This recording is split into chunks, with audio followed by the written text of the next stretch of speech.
¿Los físicos naturales existen todavía o ha sido eclipsado completamente por la presencia de físicos considerados irreales? El culturismo natural, definido como una disciplina deportiva que promueve el desarrollo muscular, la simetría y la definición del cuerpo sin recurrir a ninguna sustancia dopante, como los esteroides anabólicos androgénicos u otras sustancias que se usan para mejorar el rendimiento. En este video vamos a hablar principalmente de la comunidad fitness. En los últimos años vimos una revolución completa del fitness en Latinoamérica. Principales figuras mainstream aparecieron dentro del fitness y de las redes sociales, principalmente en México como Carlos Belcast, Axel Martínez, en Argentina como el mismo Tomás Massa, Hermes Honori, tenemos a otros más recientes como Lichigap, etcétera, que vienen generando demasiado dentro de la comunidad del fitness. Pero realmente estos personajes son figuras naturales y representan al fitness natural sin sustancias dopantes, o simplemente son cuerpos que dicen ser naturales sin serlo realmente. Ellos se excusan principalmente en que tienen una muy buena genética, que entrenan como nadie, que entrenan muy duro, que comen muy bien y que duermen perfecto, que cumplen todos los pilares de la hipertrofia para conseguir, entre comillas, los mejores físicos naturales de la generación. Vimos un junte bastante polémico entre Andoni, Tomás Massa, Carlos Belcast y Daddy Aioli, donde se hacían llamar la peor generación, donde realmente nos hacían dudar mucho acerca de su naturalidad, sobre todo personajes principalmente como Daddy Aioli. Ya se sabía prácticamente que había consumido sustancias dopantes, mientras que de los otros tres participantes no teníamos idea si habían consumido o no algún tipo de esteroide. Las dudas iniciaron principalmente con el físico más irreal que podemos ver en la comunidad fitness natural. Estamos hablando del físico natural, entre comillas, más estético de toda España, Andoni. Andoni llevaba diciendo bastantes años que era natural. Realmente ahora no lo comenta mucho, pero él sigue diciendo que es natural. Pero tiene una genética tan privilegiada realmente. Seguramente sí tenga una genética muy privilegiada, pero al nivel de conseguir esa masa muscular y conseguir aún esa definición, son preguntas que nos vamos a seguir haciendo, porque la única manera de saber si son o no naturales, porque no hay manera realmente 100% efectiva de saber si son o no naturales. Por otro lado teníamos a Carlos Belcast, personaje mexicano que lleva ya muchos años en el fitness, siguiendo una línea más aesthetic, más como David Late. Veíamos un físico muy estético, pero que no tenía un tamaño tan grande como el de Andoni. Entonces, Carlos Belcast es natural. Posiblemente está en un sweet spot en donde las personas lleguen a ver ese físico y digan, no sé si es natural o no. A diferencia de Andoni, que prácticamente con solo verlo la mayoría de personas creen que sí usa sustancias dopantes, Carlos Belcast nos genera muchas más dudas.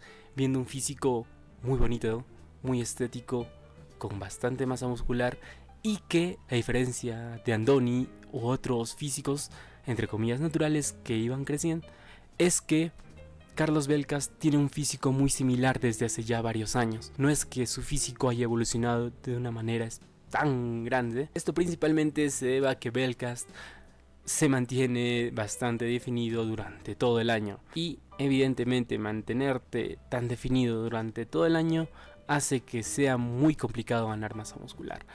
Pero Belcast llegó a este físico de manera natural, lo mantiene de manera natural. Son preguntas que nos seguiremos haciendo durante mucho tiempo, a menos que en la velada se revele lo contrario, pero estando Belcast y Andoni seguramente no suceda. Ahora vamos con Tomás Massa, seguramente mi influencia principal dentro del fitness.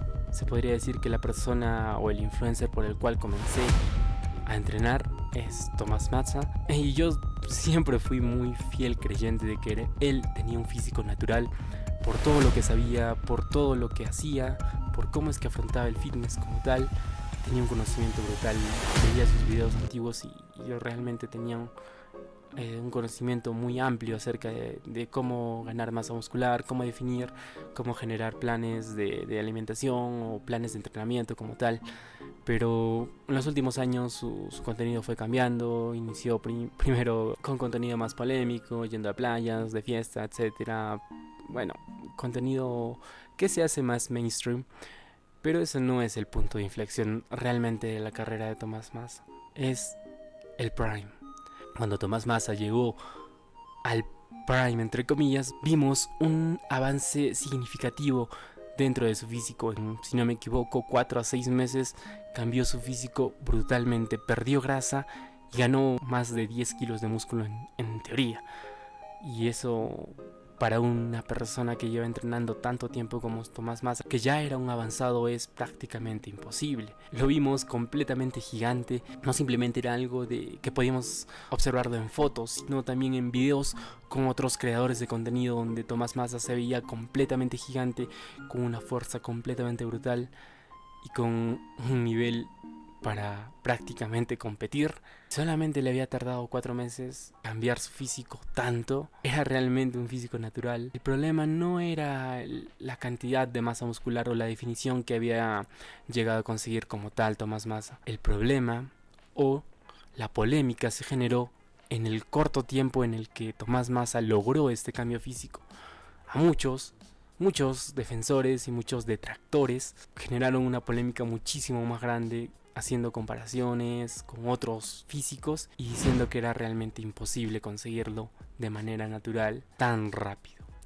Si ya de por sí es muy complicado conseguirlo de manera natural, en muchos años pasar literalmente de cómo estaba Tomás Massa a como llegó al Prime, ya decirlo que lo hizo en tan poco tiempo era muy difícil de creer. Ese día el fitness realmente cambió. Comenzamos a ver un montón de físicos supuestamente naturales que lo hacían literalmente todo en 1, 2 años, 3 años y tenían físicos espectaculares. ¿Y esto realmente ayuda o no a la comunidad? ¿Qué sucede con las personas que se meten a entrenar 6 meses y piensan que se van a poner como uno de estos influencers que dicen que lo hicieron en 2 años?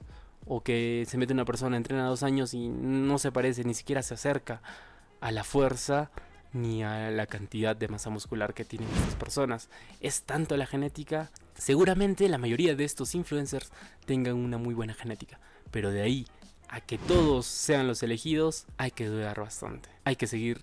Y bueno, la única reflexión que podemos dejar es que del camino del bien, del camino de la naturalidad, no debemos salir solamente por intentar conseguir estos físicos.